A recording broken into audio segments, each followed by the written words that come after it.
two things. It changes hormone levels in your body, so it reduces estrogen. Estrogen, I believe, is the equivalent of fossil fuel for cancer. Yeah, I think it's estrogen in one form or another that drives it. There are other things that can set the stage.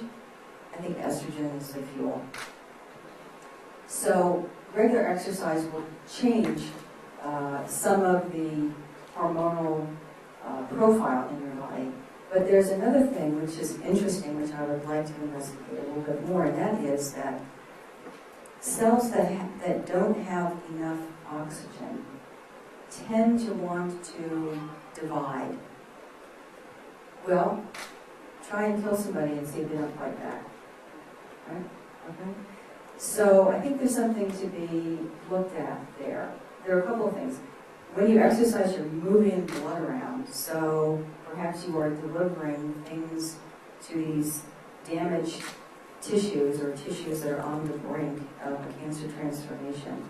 Perhaps you're delivering things to them your immune system can use to fight that. It may be just a matter of delivering more oxygen, and in the presence of elevated levels of oxygen, they're not as likely to divide. I don't know. It's just a theory. It's certainly something that I think we could understand a little bit better.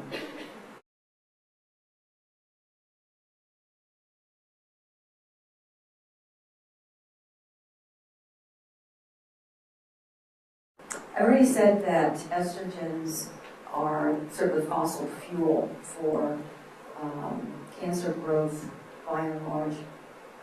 Why? Well, what causes normal breast cells to divide?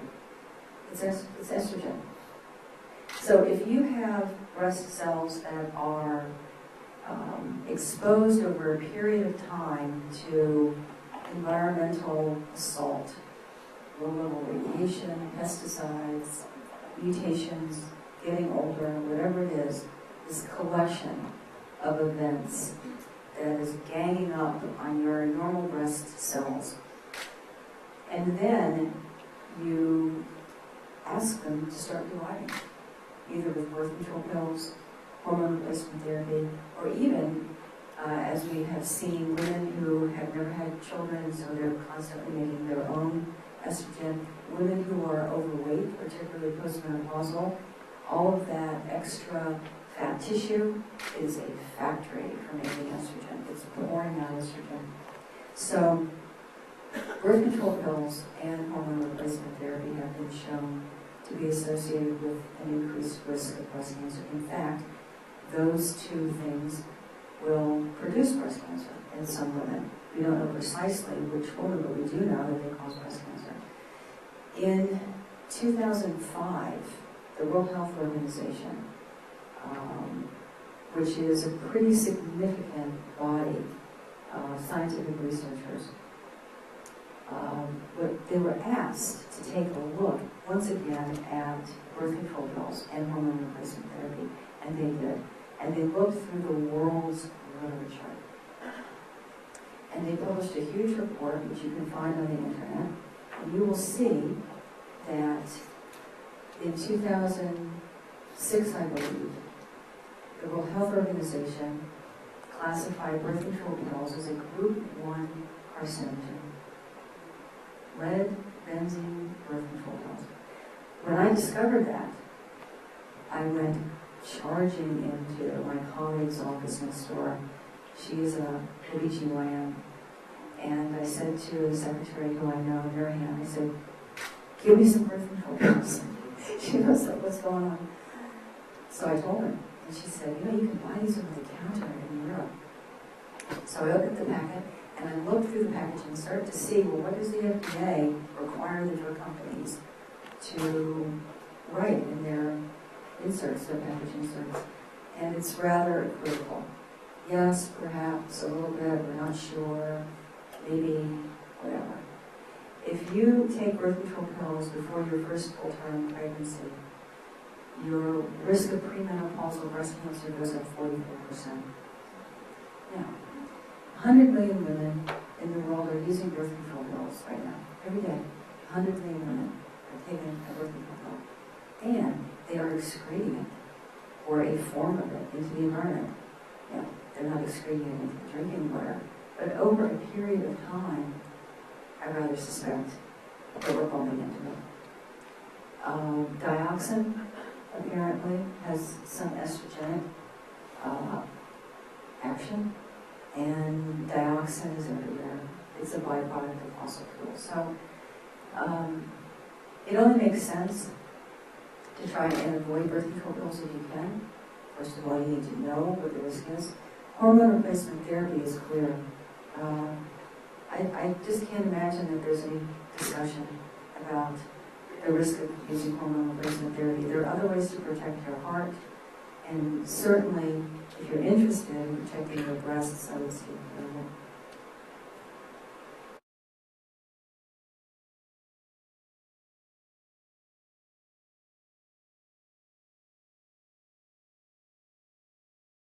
I actually have gotten into arguments with my colleagues who were drinking red wine.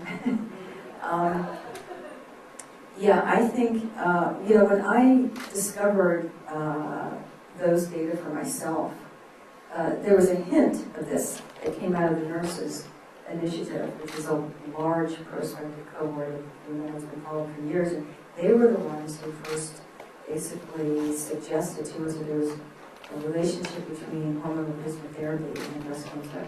And it was this nurses study that suggested many years ago that women who drink alcohol had an increased risk of breast cancer. The initial data were that, if you drank more than 3 glasses of wine a day. So I thought, that's great, I'm all for it, because I love wine, and I love beer.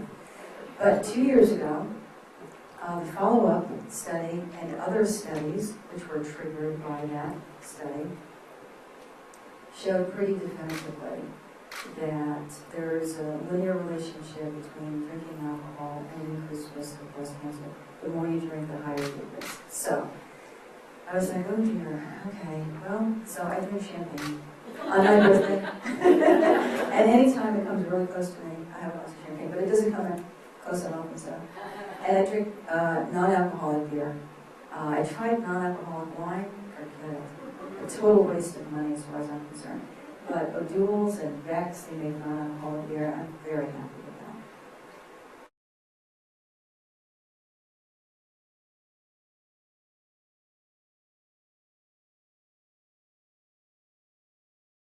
that. Terrible. It's terrible. It's terrible. Yeah, you can't sleep. You hit the sharp edge. You're hot and you're cold. The thermostat. The clothes, they're on, they're off. Yeah, you can hang meat in my house. Yeah. You don't sleep, that's an issue. You hit the hard edge of everything. Okay? It's really hard getting out of reproductive life.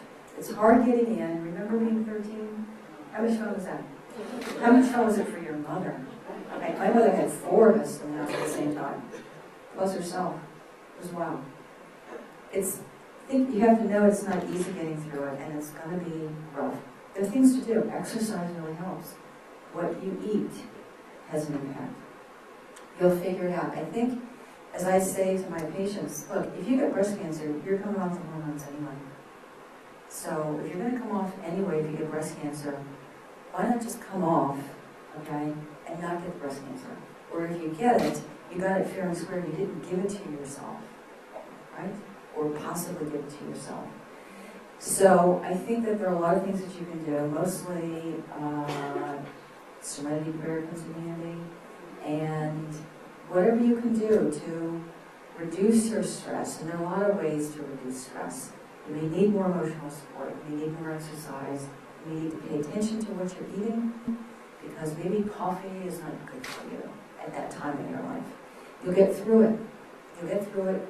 It doesn't usually last forever. It usually lasts for about 2 years, and then sometimes the hot flashes you'll get from time to time. I would just encourage you to, strap yourself in and get through it.